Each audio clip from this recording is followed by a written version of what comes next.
This is NEGOTIATEx podcast, show number 109. Hello, welcome to the NEGOTIATEx podcast. My name is Nolan Martin. With me today is Aaron Venetian. Aaron, you want to kick it off? I sure will. Thanks, Nolan, and it's good to see you. Folks, it's my honor to introduce Stuart E. Eizenstat, who served as the chief White House domestic policy advisor to President Jimmy Carter. In the Clinton administration, Stu served as the U.S. ambassador to the European Union, Undersecretary of Commerce, Undersecretary of State, and Deputy Secretary of the Treasury. He was also special representative of the President and Secretary of State on Holocaust issues, with continuing responsibilities on Holocaust issues in the Obama, Trump, and Biden administrations. He is the author of President Carter, The White House Years, The Future of the Jews, How Global Forces Are Impacting the Jewish People, Israel, and Its Relationship with the United States, and Imperfect Justice, Looted Assets, Slave Labor, and the Unfinished Business of World War II. He is an international lawyer in Washington, D.C. with Covington and Burling LLP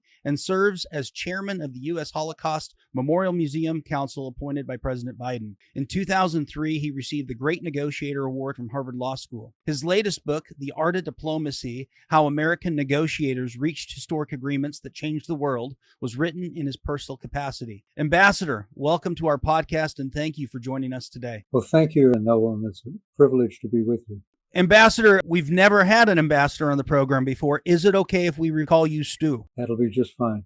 Thank you, sir. So would love to hear about your personal journey. How does someone set out to become a diplomat and do the things that you've done in your career? Well, thank you. I have to admit that I didn't set out to be a diplomat. I think in high school, and I would have been voted the least likely to be involved in public affairs. I was shy and very studious. But I think my course really occurred as follows. At the University of North Carolina in Chapel Hill, I became very involved in student government. I wrote articles both on national and international affairs for the Daily Tar Heel, which was a school newspaper. I went in 1963 on a congressional internship from UNC to Congress. That was a very seminal year because it was a year of President Kennedy's civil rights legislation. That really got me hooked on international and domestic issues. And President Kennedy spoke at Keenan Memorial Stadium at Chapel Hill in 1962, and he challenged my generation to get involved in public affairs to try to make the world a better place. And that really had a profound influence on me. I became the policy director for Jimmy Carter when he ran for governor in 1970, as president in 1974 to 76, then as chief domestic advisor on domestic issues in the White House, not international. And my international breakthrough came when I was working on the Bill Clinton campaign in 1992, and I came into close contact with Mickey Cantor, who later became the trade representative for President Clinton, and Sandy Berger, who later became, after the election, the Deputy National Security Advisor. And we formed a friendship, and they recommended to President Clinton that because of the trade background that I had in the Carter administration on things like the Tokyo round, that I should go to Brussels and be ambassador to the European Union. And so that started me on my diplomatic path. I spent 2.5 years there, then was called back by Ron Brown, the Secretary of Commerce, to be the Undersecretary of Commerce for International Trade. And then in the second term of Clinton, Madeleine Albright, who I had known for many years, she was on the National Security Council staff of Zbigniew Brzezinski in the Carter White House, asked me to be her Undersecretary for Economic Affairs. And then that led to being Deputy Treasury Secretary. And one other cataclysmic event occurred in my life, which really, I think, set me down a path that I'm still following. This occurred in 1968. I had served a year in the Lyndon Johnson White House after Harvard Law School. And then when he decided not to run for re-election, I became Hubert Humphrey's, Vice President Humphrey's, research director in the 1968 campaign against Richard Nixon. And there I met a fellow worker in the campaign named Arthur Morse, who had just published a book called While 6 Million Died. And it was using for the first time declassified records from the Roosevelt administration. And it showed what FDR and his top aides knew about the genocide of the Jews and failed. And I pledged to myself, I was all of 25 years old at the time, if I ever had a senior position in any administration, which I hoped it would be the Humphrey administration, that I was going to do something to try to remove this cloud from the otherwise glorious history of the U.S. in winning World War II.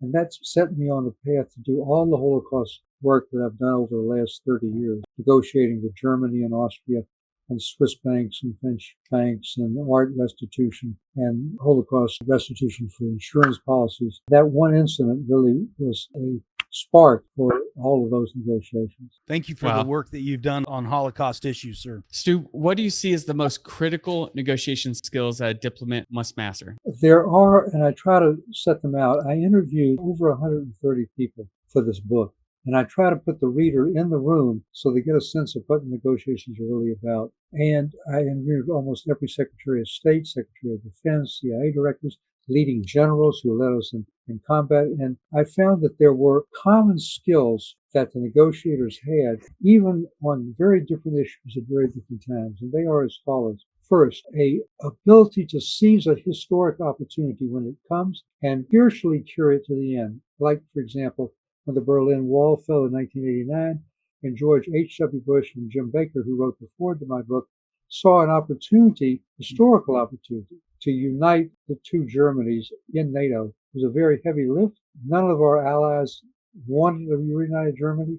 Even Margaret Thatcher, our erstwhile ally in the UK, said, I love Germany so much, I want to keep two of them. That's one. Second is courage. Now, not the kind of courage that, Aram, you had on the battlefield in Afghanistan. It was the political courage to break from established patterns, to take a risk from your own political base, to take actions to peace. Examples. Yasser Arafat didn't have courage, but Anwar Sadat did. He traveled from Cairo to Jerusalem, lost his own foreign minister over that, and at Camp David lost his second foreign minister, pledging no more wars. That was a courageous thing to do. More recently, the Crown Prince of the UAE decided to normalize relations with Israel. He's not popular with the street, but he felt it was important to the future of his country.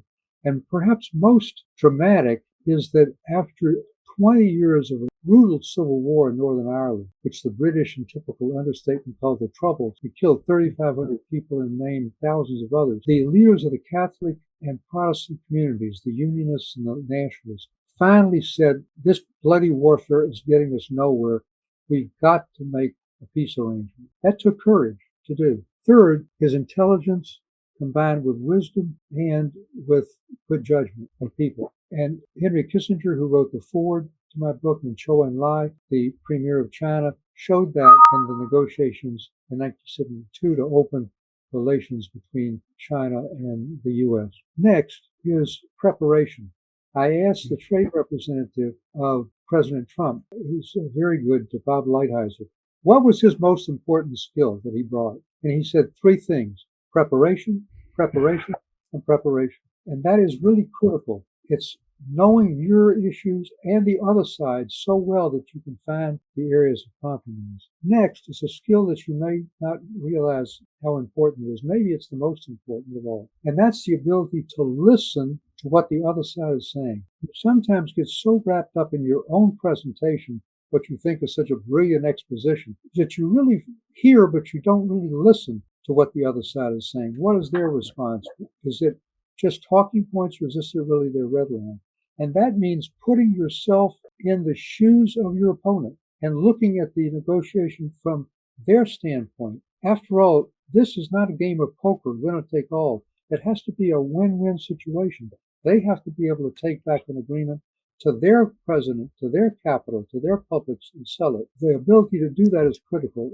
Example, the 1973 Yom Kippur War. Israel is on its heels after the attack by Syria and Egypt. With the help of the U.S., with Nixon and Kissinger, are able to get the equipment in a counterattack, and now they have the whole Third Army, cream of Sadat's army, isolated in the Sinai Desert. Golda Meir, who was the prime minister at the time, had taken tremendous political heat for not being prepared. Now she has the chance to eliminate Sadat's army. And Kissinger, standing in Sadat's shoes, in effect, says, Golda, if you do that, it will be a Pyrrhic victory, because he'll be so humiliated, he'll never make peace with you. You've got to find a way to let that Third Army out and give him something to come back to. And that made the difference in the two disengagement agreements that Kissinger did afterward and at Camp David. So that's really critical. Next is to develop a personal relationship with your opponent, as difficult as that might be. So during the German reunification talks, they were going very badly. The Soviet Union was dead set against it. They had lost 20 million citizens in World War II. So Jim Baker, to develop a personal relationship with the foreign minister of the Soviet Union, Edward Shevardnadze, took him to his retreat at Jackson Hole, Wyoming. And the two of them really bonded. They talked about their children, their grandchildren, their hopes for peace. And that unfroze the situation and allowed Shevardnadze courageously to go against his own foreign ministry and convince Gorbachev to do this. Now, let me go back, if I may, to my favorite example of preparation, because it's something I was directly involved in. So let's put ourselves at Camp David. President Carter is mediating between Begin, Prime Minister of Israel, and Sadat, President of Egypt. 22 peace agreements he drafts. 13th day, last Sunday, Begin comes to his cabinet, Camp David, and says, Mr. President, I'm sorry, I've tried. I cannot and will not make any more compromises. Get me a limousine to take me to Andrews Air Force Base. I've got an El Al plane. I want to go home. Carter, realizing that this would undercut Sadat's courageous step in going to Jerusalem, and he might be assassinated coming home, and that it would be a blight on Carter's own record. Because of his preparation, he had read thoroughly the CIA profiles on Sadat and Begin, and he knew that Begin's soft spot was his 8 grandchildren. So he gets his personal secretary, Susan Cloud, to make 8 copies of the original photograph taken of the 3 of them when they came in the first day, and he inscribes it each to their name with hopes for peace, Jimmy Carter, walks it over to Begin's cabin, and then hears Begin vocalize the names of each of those grandchildren. He sees tears welling in Begin's eyes, his lips are quivering, and he says, Mr. President, I'm putting my bag down. For my grandchildren, I'll make one last try. That preparation was critical. Next is creativity. I call my book The Art of Diplomacy because there is an art form, like an artist creating a picture on a canvas. Example, during the Good Friday agreements that George Mitchell was mediating for the United States between the Catholics and the Protestants, the Unionists and the Nationalists, the militias were still killing each other in the middle of the negotiation. No ceasefire, and each refused to disarm, not trusting the other. So creatively, he came up with what became known as the Mitchell Principle. That is, okay, you don't have to disarm, but you have to sign this piece of paper saying you're going to negotiate the solution of this peacefully. And that act of creativity got around what was an impasse. Next is that you oftentimes have to swing for a single instead of a home run. And what I mean by that is if you try to get too much in an agreement, it will all collapse.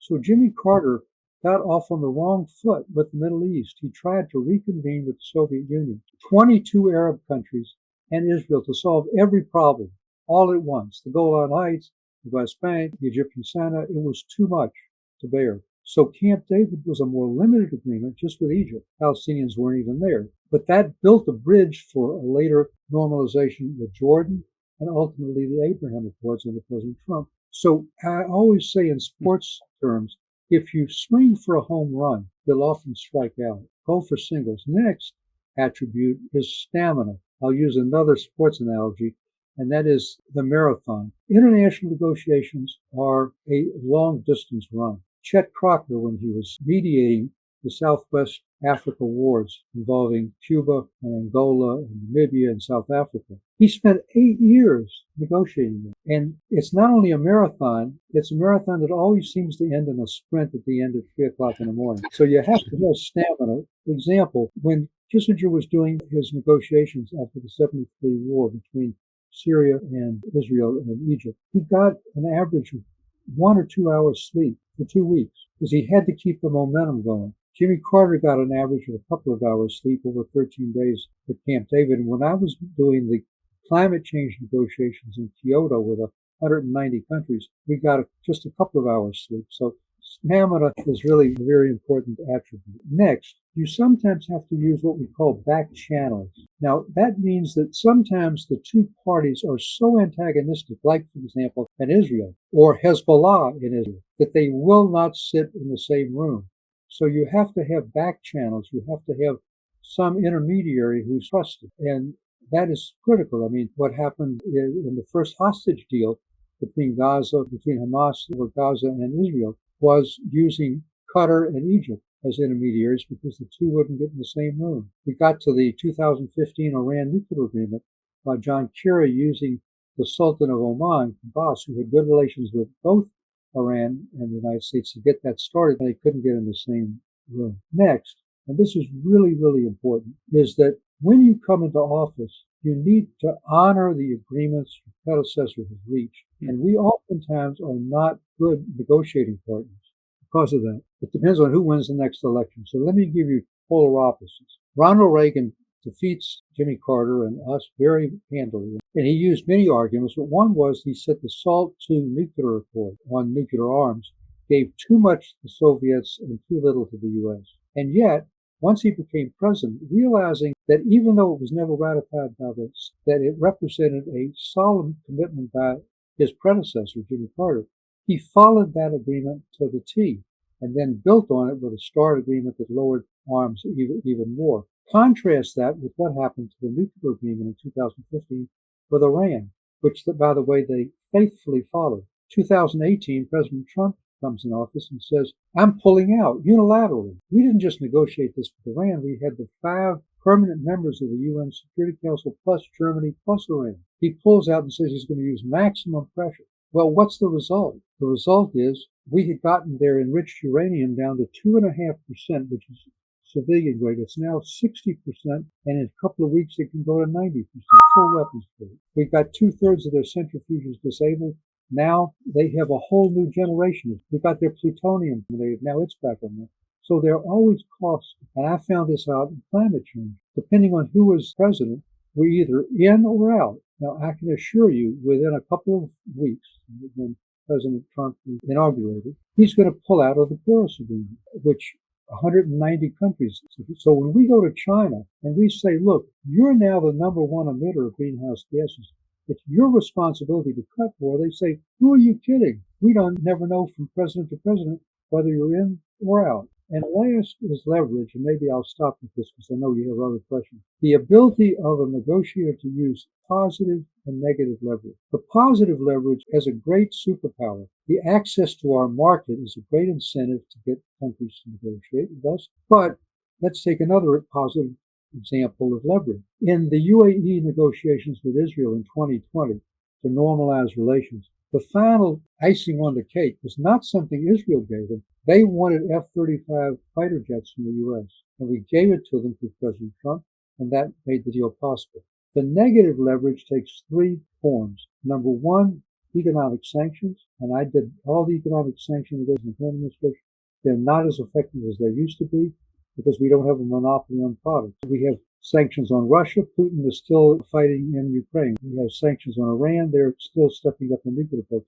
We have sanctions on Maduro in Venezuela. He's still there. The threat of war is also effective. And then the actual use of war. And that was done in Kosovo, it's done in Bosnia, and hopefully we'll talk about that later in the program. Well, I feel like we just got a little bit of a master class. I counted 12 skills. What I really appreciate, Stu, is obviously those are critical to being a successful diplomat. And I think they have great translation into almost any aspect of life, corporate negotiations, personal negotiations. I think many of those seem transferable. I want to go to the folks you interviewed. And you mentioned that you interviewed more than 130 U.S. and international leaders, really negotiators who showcasing, their unique personalities as well as some of the challenging situations they faced. In addition to some of the examples you just gave, I'd love to ask you just some very quick response questions regarding these individuals, such as who demonstrated the most curiosity about their negotiation counterparts' perspective? Who would you give that title to? I think it was Jim Baker because he had to simultaneously negotiate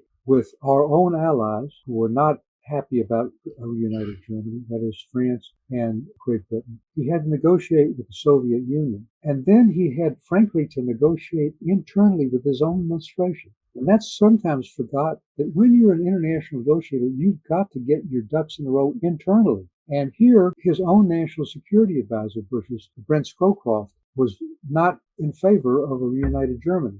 So he had to deal with all these different personalities. And I think that put a curiosity about their perspective, his ability to look at things from the perspective of each of those was really critical. Who did you think was the most effective communicator? I think the most effective communicator was Richard Holbrooke, my late great friend, who was the negotiator for the Dayton Accords, solving the civil war in Bosnia. And the reason I say that is the following. He had to negotiate with three of the toughest, roughest dictators, or even if they were elected, people who were really autocrats. And they each had such diametrically opposite.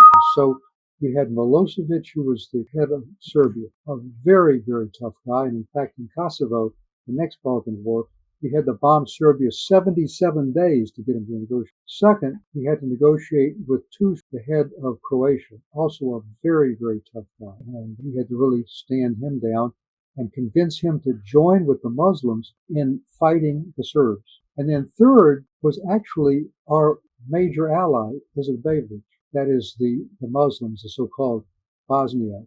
He was very difficult because he had to be convinced, in effect, not to get 100% of his country back. There was going to be something called Republic Serbia, a name called Srpska, and have a tripartite government with the Croats, the Serbs, and the Muslims. It was very tough for him, and it took over 10 days at Dayton to negotiate with them. And only Holbrooke, who had a very tough personality himself, could go against that threesome. You can't put up a lightweight when you're facing the defensive line of the Chicago Bears. All right, my last quick one here is going to be maybe the most difficult question. I want to know who you found to be most inspirational. And that's got to be hard because every story you're telling, I'm finding pretty inspiring. I know that the late Henry Kissinger wrote the foreword for your book just before he passed away, and then fellow former Secretary of State James Baker wrote the preface.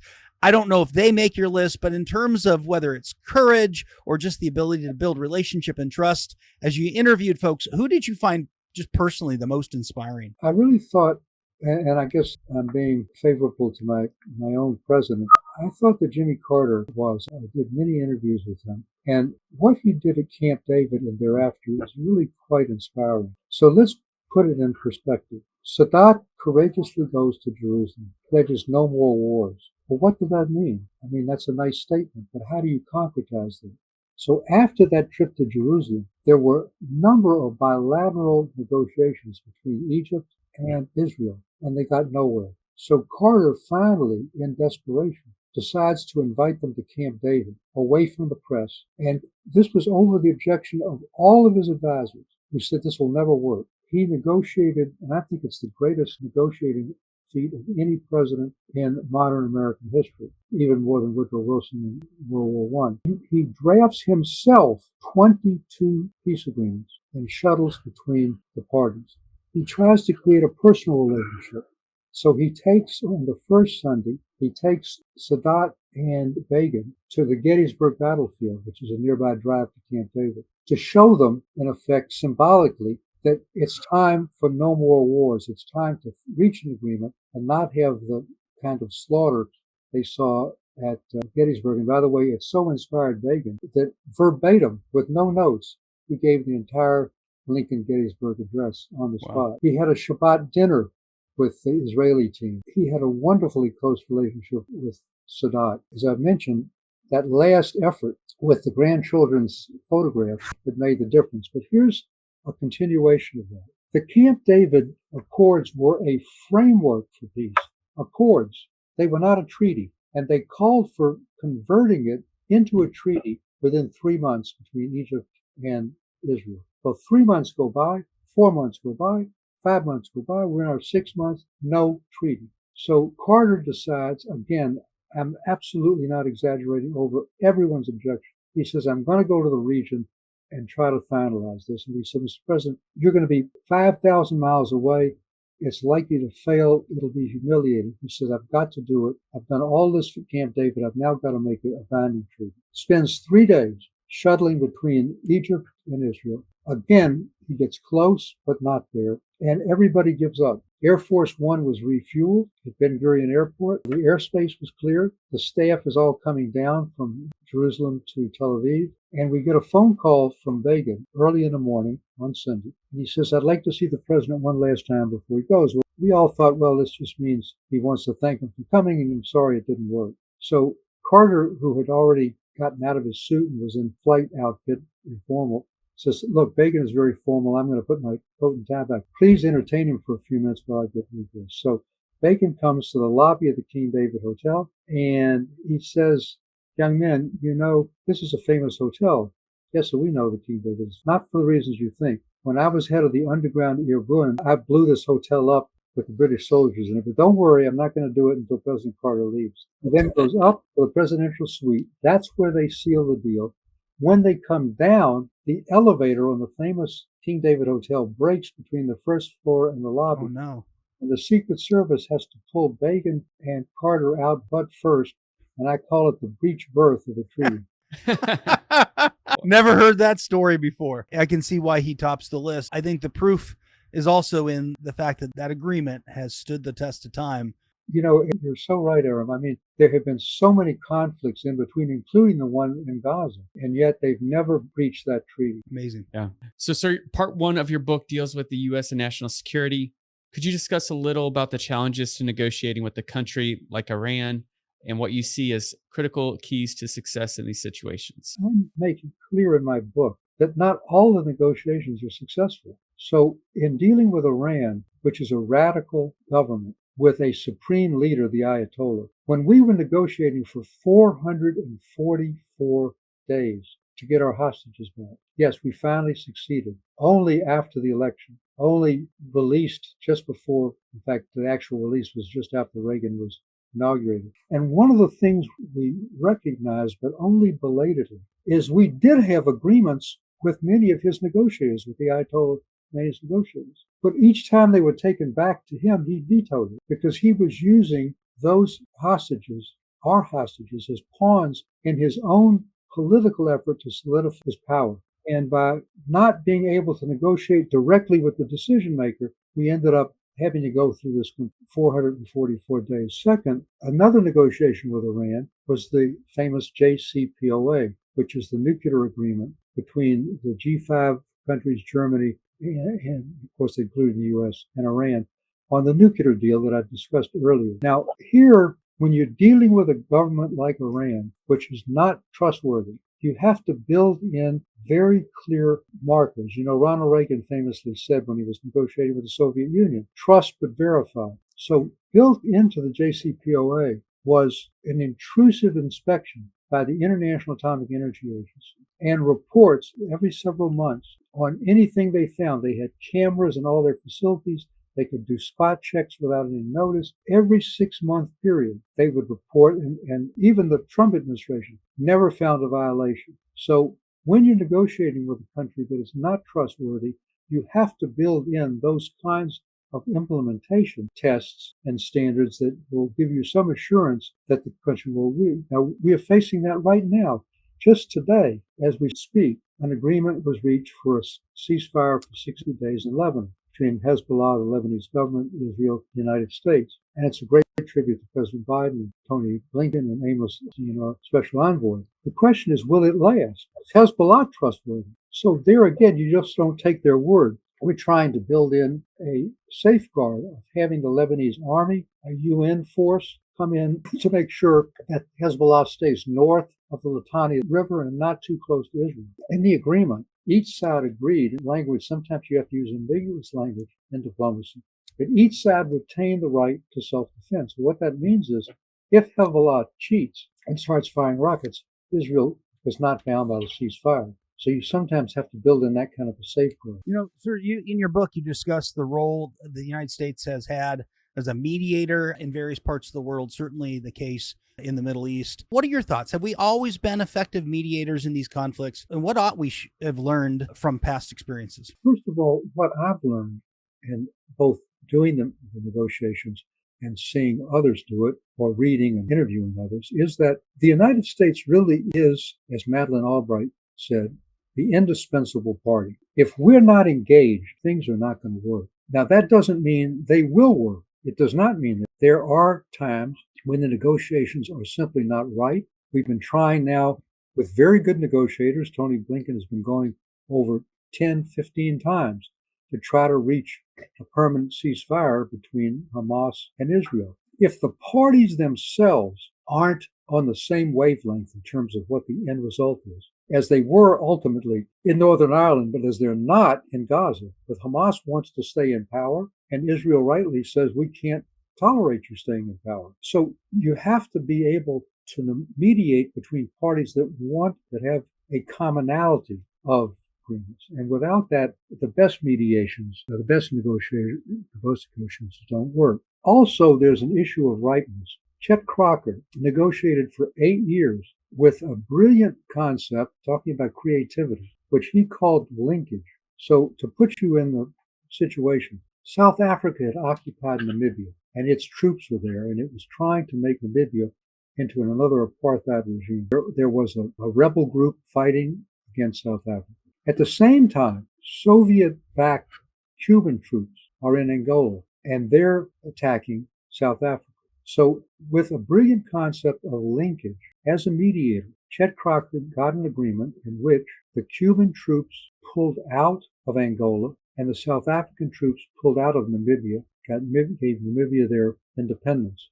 That linkage between the Cubans in Angola and the South Africans in Namibia was really quite brilliant, but it took 8 years to do. And that's why I say it takes stamina, it takes determination, but it also takes brilliance and insight. I mean, what Chet did was really quite amazing. It's a great example of U.S. successful mediation. I like this idea of ripeness and the patience that you said it requires, as well as some of that intelligence and kind of being able to see what the future might hold. Yeah, and I would say, another example of ripeness is that several British prime ministers, particularly John Major, tried to reach an agreement in Northern Ireland. And they did have some agreements, but not with the IRA, which was the radical Catholic militia. They were excluded from negotiation. It was still not right because both sides still believed they could achieve more on the battlefield than they could negotiate. And finally, it became right when both sides realized that they were not going to achieve their objectives militarily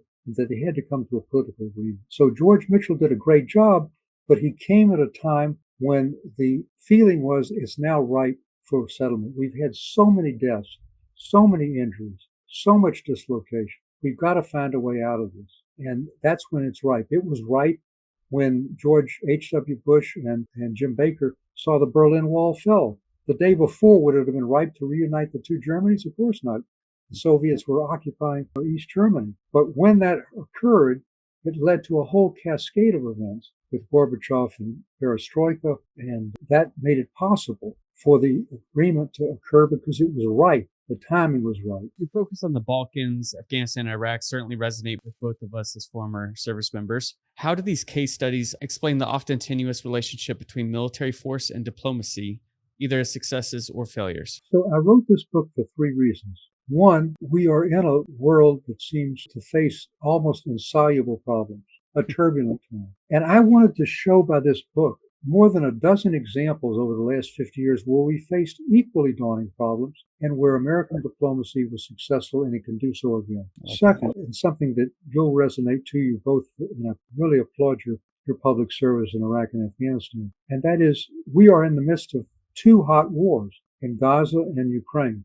And the threat of conflict always looms over China. And during at least my lifetime, you're much younger, we've had a very mixed record of success with military efforts in Vietnam, the 2 Balkan wars with Kosovo and Bosnia, the 2 Iraq wars under President Bush 1 and 2, the Afghan war, which was our longest war in American history, 20 years, and the Libyan war, which President Obama said was his worst mistake. And so I wanted to take a hard look at when, how, and whether military force can be a constructive way to achieve an agreement. And third, I'm very concerned that we're entering into an isolationist period, not unlike that between World War I and World War II, where we were trying to retreat behind our 2 oceans and not engage.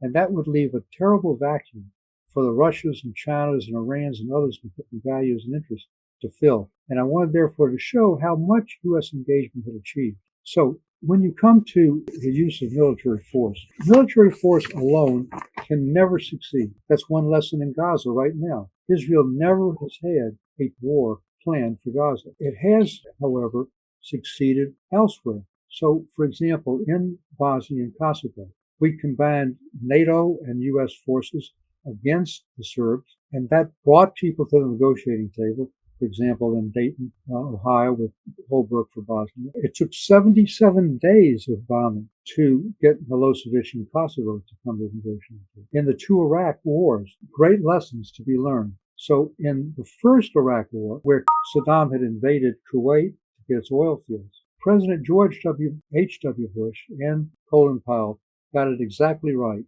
and Jim Baker. They got a UN resolution authorizing force. Even the Russians approved, and the Chinese. They got a NATO resolution authorizing force. They got a 38-country coalition, and they got what Colin Powell said in his interview to me was decisive force, 500,000 troops to get Saddam out, and they had a limited political objective, just get him back into Iraq. In fact, they were criticized, if you remember, you've got him on the run, just choke him, let's get rid of him. And they say, if we do that, we'll own Baghdad. Well, if you contrast that with his son, 12 years later in the second Iraq war, no UN resolution, no NATO resolution, a very thin coalition force, and Don Rumsfeld, Secretary of Defense for George W. Bush, exactly the opposite of Colin Powell's decisive force. He said, and I'm quoting, we're going to use a quote-unquote light footprint, only initially 10,000 troops. We even took some from Afghanistan. We never had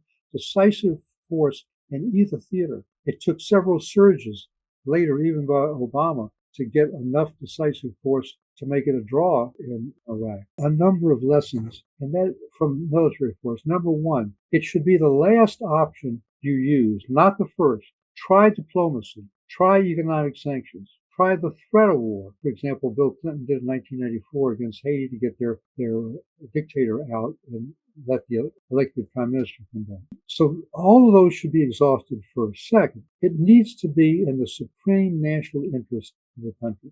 It's the hardest decision a president makes. I've served in 8 administrations. It's a painfully difficult decision for the president to put young men and women in harm's way. So it has to be something that is very much in our national interest. So let's take an example. Right now, there is a horrible genocide going on in Sudan, with the Arab Sudanese killing by the tens of thousands of black Sudanese. Now, we should certainly do everything we can to get the UN involved, to separate the forces, but it's not in our national interest to have U.S. troops involved in it. Third, and this is something I really applaud, Steve Hadley was the National Security Advisor. Condoleezza Rice was his Secretary of State.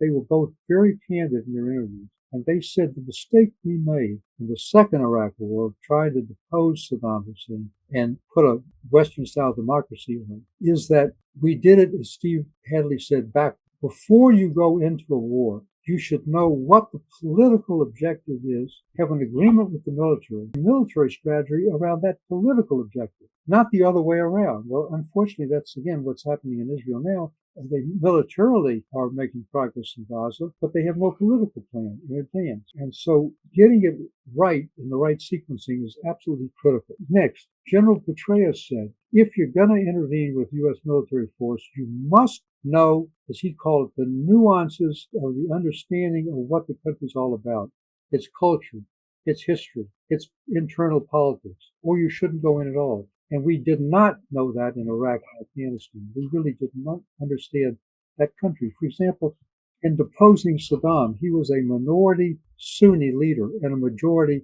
Shiite country. Well, what was going to happen when nobody thought that through? Next, know that there are always barriers and challenges and costs to military action. However great our military is, and it is great. So, for example, in former heavyweight champion Mike Tyson, using a lot of sports analogies, said, when you get into the ring, everyone has a great plan until the other guy hits you in the nose. And that's what happens on the battlefield. It never goes exactly as planned. So in Kosovo, as I mentioned, we were bombing for 77 straight days to get Milosevic, the head of Serbia, to the negotiating table. One of those days, we mistakenly bombed the Chinese embassy in Belgrade in 1999. Certainly it was a mistake. The Chinese, to this day, Nolan Aram, think we did it on purpose. So you have to build in the fact that there are going to be those errors. Next, I've already mentioned decisive force. If you're going to intervene, do it with decisive force. Don't try to play games with a light footprint. And last, and equally important, is good intelligence. So let me use some examples of bad intelligence and how important it is. You may remember, and your listeners and viewers may remember, that the ostensible reason for going into Iraq in the Second Iraq War to depose Saddam Hussein was that he had weapons of mass destruction. We got in and there were none. Well, I found out, that is, the CIA felt that there were. They convinced Colin Powell that he testified in Congress on that. I found out in my research and my interviews there actually were weapons of mass destruction. Saddam did have them, but he had already destroyed them before we invaded in compliance with UN mandates. Well, why didn't he say so and save his own life and his regime and thousands of American and Iraqi soldiers? Because he was afraid if he did, it would embolden his domestic opponents and encourage Iran, his arch enemy, to invade. I was party to one of the worst intelligence failures in American history. So let's put ourselves back in 1978-79. The Shah of Iran is our guy in the Middle East. 6 presidents, we had put him back on his throne at 53. 6 presidents gave him an open shopping list of whatever arms he wanted. 8 weeks before he was forcibly deposed by the Iranian radical Islamic Revolution.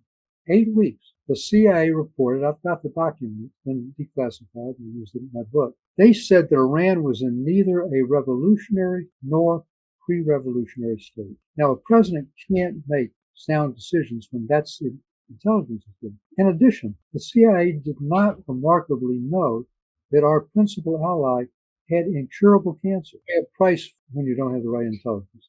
Yeah. And more recently, Gaza. So Ambassador Dennis Ross and I co-chair a think tank in Jerusalem, and we were briefed by 2 Israeli generals, and they said that Gaza was one of our worst intelligence failures in Israeli history. We did not know, they said, that Hamas had transformed himself from being a terrorist group into what they called a terrorist army, fully trained, organized by battalions, fully armed. And yes, they said we knew there were some tunnels from Egypt into Gaza. We didn't know there were up to 300 miles of tunnels, some as deep as a 25-story building. Now, you can't build a tunnel that deep with a pick and axe. So Israel paid a horrible price for that intelligence failure. So you must have good intelligence when you go into a war. You know, Stu, so much of what you've discussed involves multi-party and multilateral negotiations, and the last part of your book specifically talks about multilateral negotiations with regards to international trade and climate change. What can you tell us about, you know, how these examples regarding just tell us about the challenges of negotiating abroad while having to simultaneously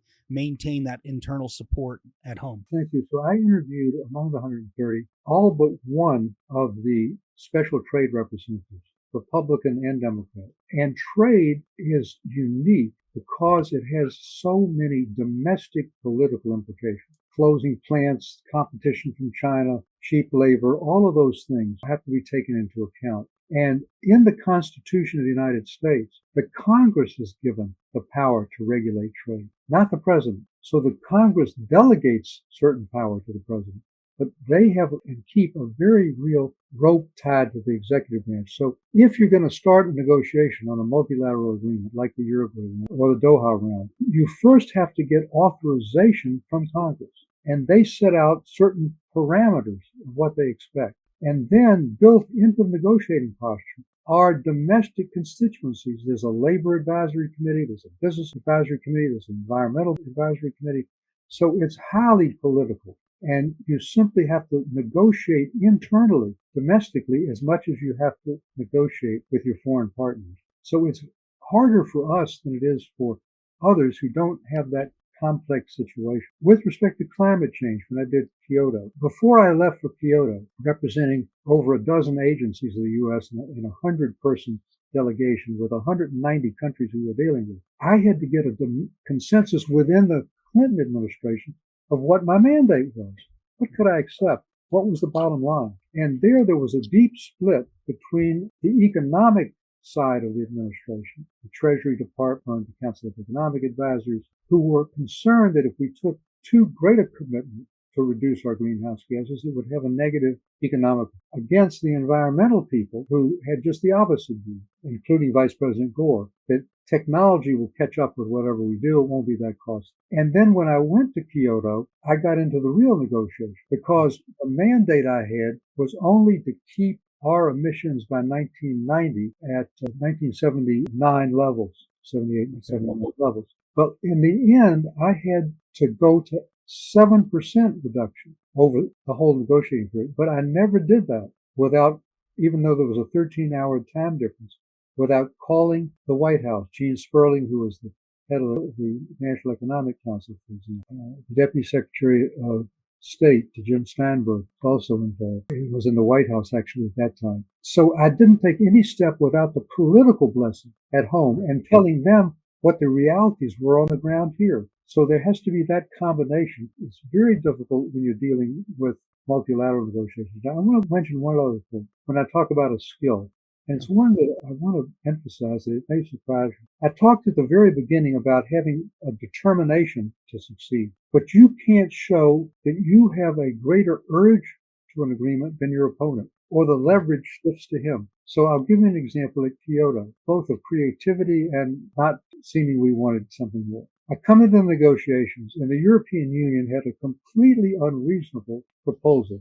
Cut 15% from emissions, and do it all by heavy regulation. And we had already had experience in actually the George H.W. Bush administration of using the market, so-called credits, emission credits, are much cheaper than regulation. And the EU wouldn't bend on their figures at all. So what I did is we created something we called the umbrella group. I didn't want to take the EU on alone. I needed allies. So the umbrella group included Japan, which was the host government, Russia, New Zealand, Australia, Belarus, Azerbaijan, countries like that. So I had a coalition to go against the EU. I was not just laying bare alone. And that really helped turn the tide. But even there, we come now to the last day. We're in the last plenary session. It's already gone a half a day over the limit. The air conditioning was turned off. The translators had left.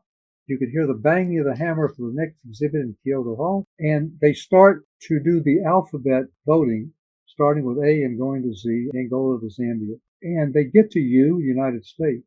And with 190 countries involved, sitting in this giant, I stand up and I say, the United States votes no. Well, I'm sitting next to the British because it was the United Kingdom. And he said, what the hell are you doing? Well, I was under that we would not agree to the deeper cuts going to 7%.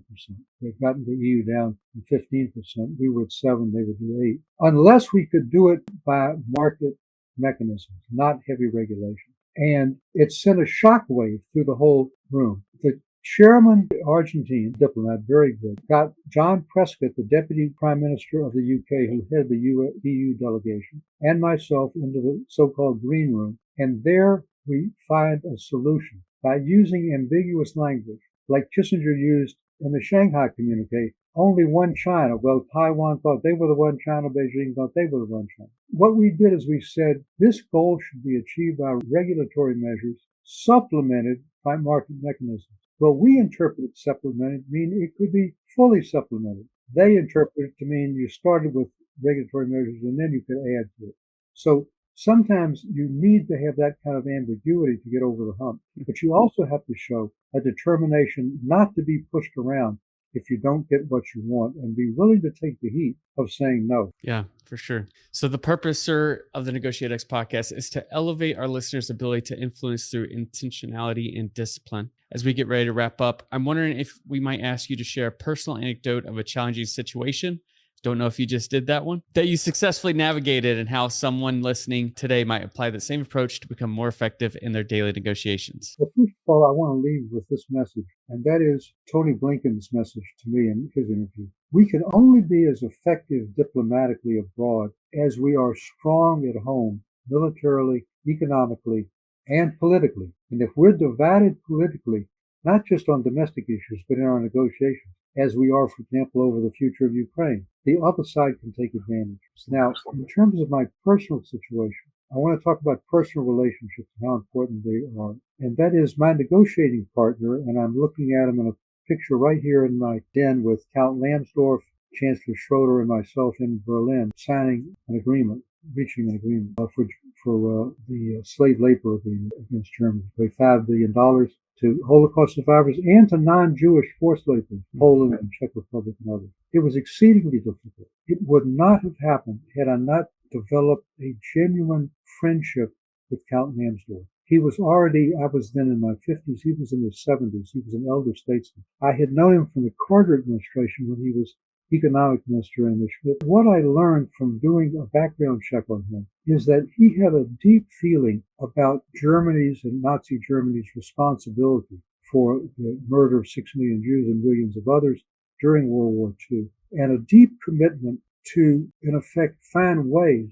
to deal with the injustices by doing what I called in my book imperfect justice. It was something very deep in him. And so I was not just pushing against a stone wall. I had somebody who was working with me to convince the German companies and Chancellor Schroeder to put in extra money. Nobody thought we were going to get $5 billion. It was 10 billion Deutschmarks at the time. There were no euros. And it was because of that relationship that I developed with Count Lambsdorff and his courage and his strong feeling of Germany's moral responsibility that we succeeded. Well, I just want to say thank you. It has been a joy to discuss your book. I want to encourage folks to go get The Art of Diplomacy and just expand your understanding of the power of the negotiation skills that Ambassador Eizenstat has shared with us today. Sir, thank you. Thanks for taking the time. Thanks for the incredible walk back through history and the application to where we find ourselves today. Really appreciate it, sir. Well, thanks for your excellent questions and preparation. It's an honor, and thank you for your own service in Afghanistan and Iraq. Well, that is it for us on today's podcast. If you haven't already, please rate, review, and subscribe to the NEGOTIATEx podcast, and we'll see you in the next episode.